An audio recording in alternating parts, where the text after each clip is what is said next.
Okay, I'm just gonna quick show you how to, when you're finished doing something in Photoshop and you wanna get it back up into your Google Drive, like it's done, or even if you're not done, you think you might be done.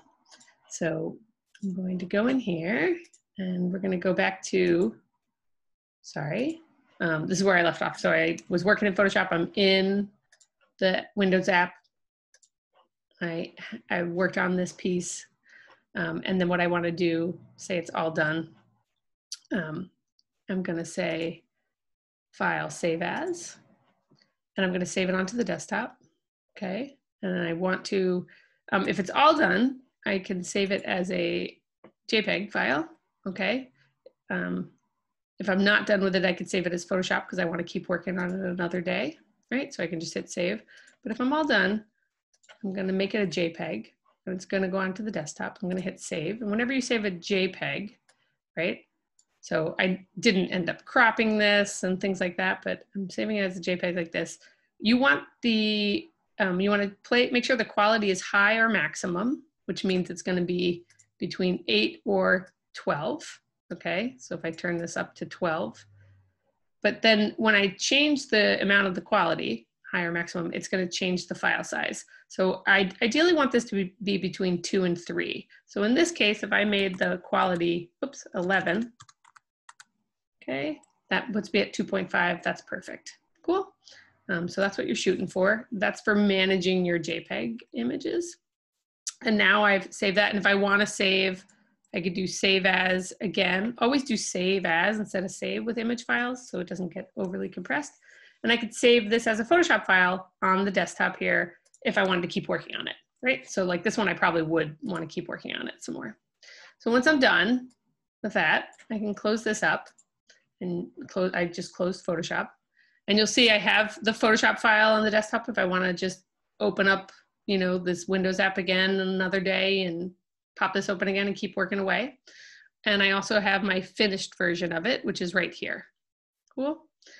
So your finished versions, if now all you would do is from inside the Windows app, you want to go into your Google Drive. Cool. And you want to go to your drive, okay?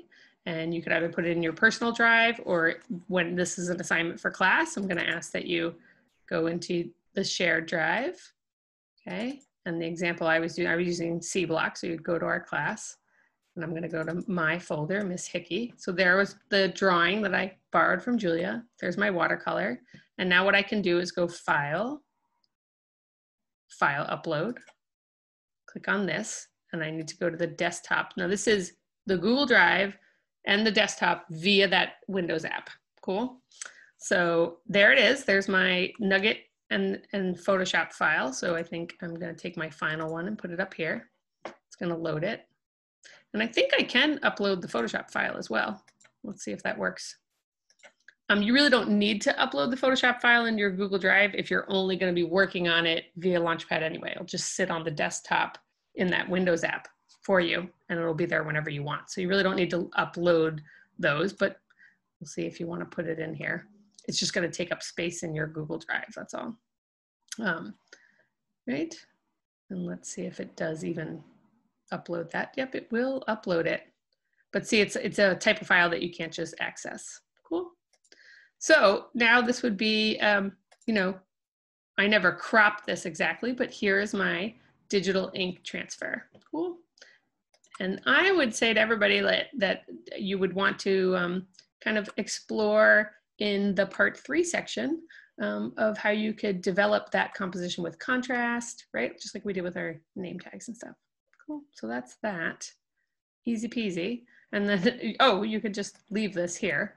So now when you leave here and you exit it, we're in the Launchpad. If you leave that, and you can later on be checking your Google Drive wherever you want, and it'll be there. Sorry, I talk too much.